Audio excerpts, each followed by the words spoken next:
Good evening and welcome to This Week in Turkey. The Constitutional Court has ruled for the release of Sırrı Süreyya Önder. Önder was released at 5 p.m. today from Kandıra prison. The court on Thursday ruled that convicting Önder, a former member of parliament for the People's Democratic Party, was a violation of his right to freedom of expression. Önder was sentenced to 3 years and 6 months in prison for making propaganda for a terrorist organization in speeches he made back in 2013, when a ceasefire was declared between the outlawed Kurdistan's Worker Party and Turkish security forces. Following the collapse of the ceasefire in 2015, the government has carried out a crackdown on the HDP, where many members were accused of working for the PKK. Önder spoke to the press upon his release earlier today. He said that all the statements he made were made in the name of peace and democracy, and he will continue to fight for these values. Turkey's main opposition party, the Republican People's Party, held a conference on Syria to discuss restoring peace and stability to the war-torn country. The conference, titled Gate to Peace in Syria, was held on September 28 in Istanbul. In his keynote speech at the conference, CHP Chairman Kılıçdaroğlu stressed the importance of restoring peace and stability in Syria. We must never forget that the road between Ankara and Damascus is a shortcut to peace, and that only the Syrian people will decide the future of Syria, said Kılıçdaroğlu. Underlining that Syria and Turkey share a common history and have strong cultural ties, Kılıçdaroğlu expressed hope for the re-establishment of friendship and good neighborly relations between the two countries. The conference addressed such topics as international dimensions of the Syria issue, problems faced by Syrian refugees, including social life and integration, the strategic role of regional actors, and the role of local administrations. Kılıçdaroğlu reiterated the CHP's proposal in 2018 to establish an organization of Middle East peace and cooperation. The organization, to be founded by Turkey, Iran, Iraq, and Syria, would pioneer peace that would spread from the region to the rest of the world, said Kılıçdaroğlu. The final statement of the meeting suggested finding a solution on the refugee issue within a framework of international law and human rights. Syria has been locked in a civil war since early 2011, when the Bashar al-Assad regime cracked down on protests with ferocity. Since then, hundreds of thousands of people have been killed and more than 10 million others displaced, according to UN officials. Turkey took in some 3.6 million Syrian refugees who fled the war, more refugees than any other country, and has spent some $40 billion to support them. This evening, I have Işın Eliçin, Medyascope correspondent, here with me. She was in attendance at the conference, and she's here to share her insights. Good evening, Işın. Thanks for being with us. So there have been accusations that the meeting was one-sided because there was no representatives from the Assad regime. But as far as I know, there weren't any representatives from the opposition either. So can you tell us a little bit about how the various groups in Syria were represented at the conference? Yes, it is true that not every and each party to the conflict were there. They weren't represented. And yes, even the mid-level officials from the Syrian government, which we heard before that they will be attending, did not attend the event. There were some reports that some hidden obstructions took place to block CHP having those people in the conference, especially to block the high-profile participation. But I cannot confirm that because some of the organizers said that there was a change of conference day. The initial day was September 17, but it took place on 25th. So that might be a factor. Also, there were no governing official or representative. There were nobody from the governing coalition. Yeah, these were lacking sides, but I think the aim was not really a big participation, a big-time event, actually. The conference, as to the Kemal Kılıçdaroğlu, CHP's chairman, said, it has been planned as a humble contribution to the peace efforts in the framework of Geneva and Astana processes. So I think CHP, by organizing this event, wanted to show to the international public and as well as to the domestic public that as the main opposition, it will not shy away from developing policies on such a big issue for Turkey. It used to be more, reluctant to be open and talk about it. And also, it wanted to show that CHP, as a main opposition and maybe a future ruling party, can and is willing to be a partner to the international efforts towards bringing an end to this conflict, as well as solving the problems related to the issue domestically, I mean the refugee issue, for example. Whether the conference has achieved its intended impact, I cannot really say that, but I think CHP provided a framework and urged President Erdogan to take a more moderate stance and, do not rule out the contacts with Damascus. And they did it by calling so many people together. And I think it was also, they were trying to give a word out that they are open to discuss the issue. This is our framework. We are open to discuss it with many parties as much as possible. And maybe through this process, we could develop a coherent and full-bodied policy with the parties involved. I think it was a good message in that sense. Yeah, and I think one of the main messages that was underlined during the meeting, especially by the organizers, so CHP, was that the communication route with Damascus needed to be open. Do you think this is a suggestion or an advice that the government will take seriously? Is it a realistic statement in your opinion?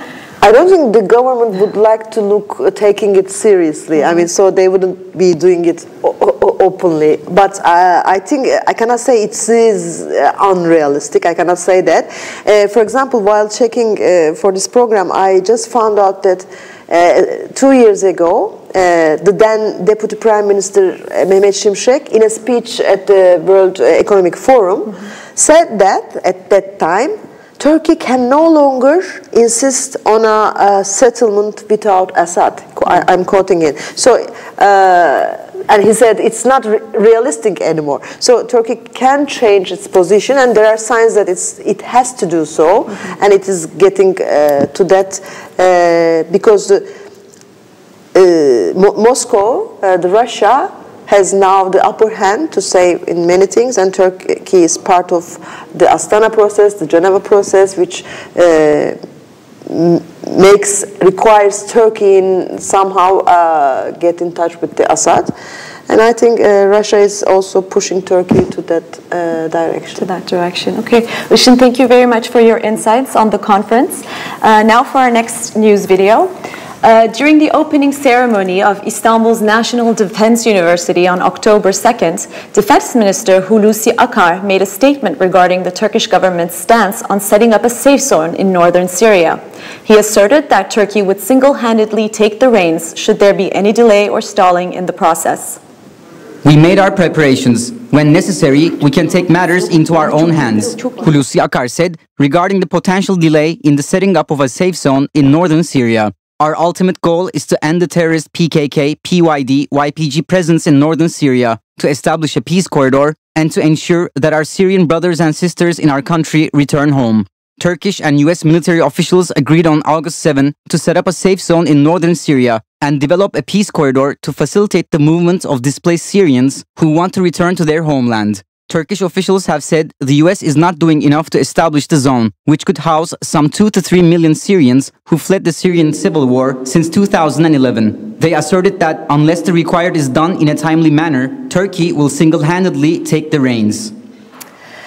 I have Dr. Sinem Arslan, a research affiliate at the Michael Nicholson Center for Conflict and Cooperation of University of Essex on Skype with me tonight. Good evening, Dr. Arslan. Hi, good evening. Thank you for your invitation today. Thank you for being with us. Now, Dr. Arslan, I would like to ask you about CHP's and AKP's policies regarding Syria. Can you please just give a general summary of how CHP's general stance on Syria has been up till today? On which issues did they come in agreement with the AKP with, and on which issues did they diverge? Well, since the beginning of the Syrian civil war in 2011, Republican People's Party's stance regarding the Syrian civil war was related to first, to border security, and second, to domestic security. On the first issue, the party would like to speak to all sides of the conflict and does not intend to remove the Assad regime. So this perspective diverged with Erdogan, who since the beginning of the war would like to remove the Assad regime.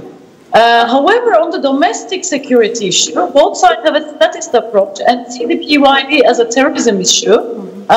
Actually, I have a recent article where I analyzed discourses of both sides in 2012 after PYD gains in Java region.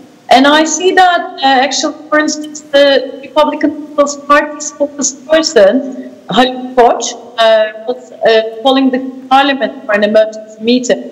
And Kemal Kılıçdaroğlu actually was, he wrote a letter to Erdogan. So actually this was a security issue, the PYD gains. And since then, Republican People's Party continued such stance regarding the security issue of the PYD and SDF.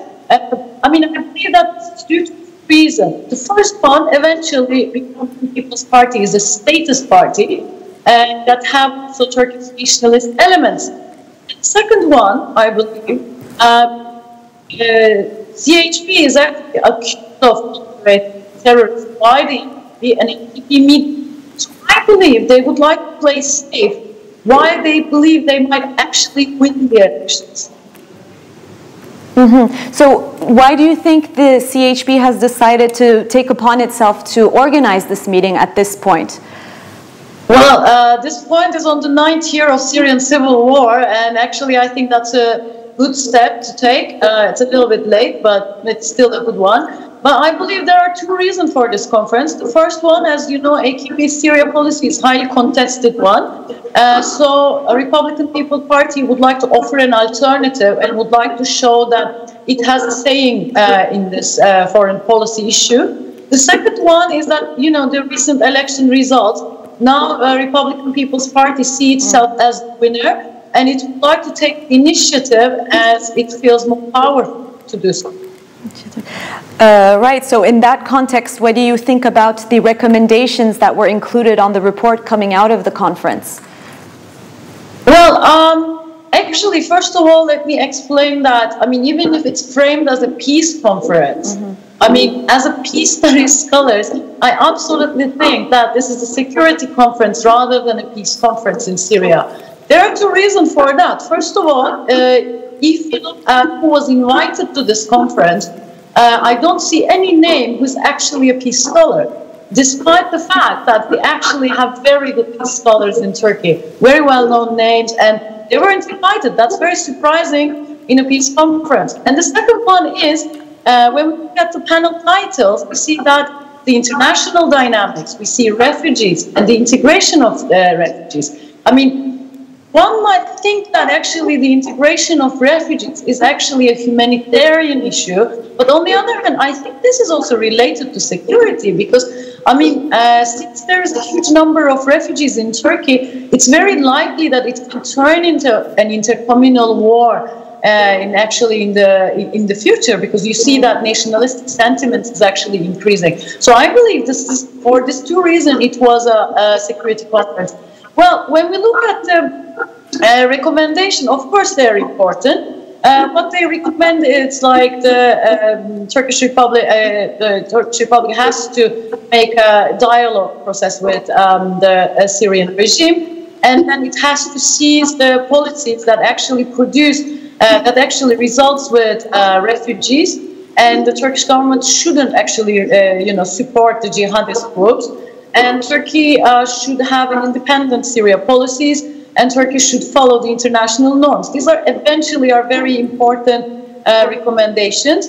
But on the other hand, I have a hard time again to understand by which mechanism Republican People's Party intend to bring peace to Syria and without engaging with the SDF that literally controls of 1/3 of Syria. as we know from the conflict literature, I mean, I would like to talk about a little bit from the literature.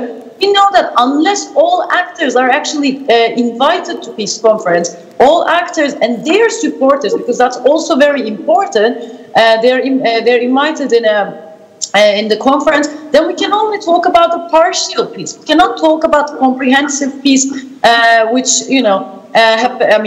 which applies all part of the country. And so, anyways, because any agreements without the consent of SDF would not be binding on them. So, I mean, a Republican People's Party refusing to speak with SDF, then, I mean, I don't believe that this conference will bring any kind of peace. That's it.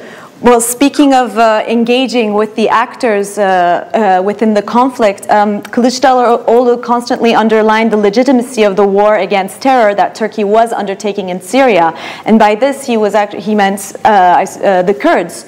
So, how realistic is peace? I mean, how realistic and consistent is a message of peace when you exclude the Kurds from the equation? Well, as I said, I mean, it's not realistic in terms of Syrian peace, but it's also not realistic in terms of the Turkey's Kurdish problem, because the language actually he adopts as the terrorist in this case. I mean, if you're actually if you would like to pursue a peace process with the PKK in the near future, which actually their recent proposal, the 22 questions, was claiming they would pursue a peace process. I mean, their pro-peace process. That's also not realistic in terms of the Kurdish question in Turkey. Moreover, they're actually they actually would like to, build a good opposition against AKP in Turkey, and that they would actually need the support of the Kurdish movement. So, by adopting this language, they're actually also undermining the ability of building a national consensus, a democratic position. So how would then the claims by President Erdogan and Ministry of Defense Hulusi Akar, who are talking about an operation in the east of Euphrates, how would that, first of all, how would the international forces react to this operation, and how would it affect the Kurdish issue within Turkey? Well, to be honest, I mean, I don't think that there will be an operation to begin with. I mean, I know lots of people think, they have different opinion. But to be honest, I believe that this is like some kind of leverage game between Turkey and the United States, and Turkey just would like to actually gain more leverage in this bargain.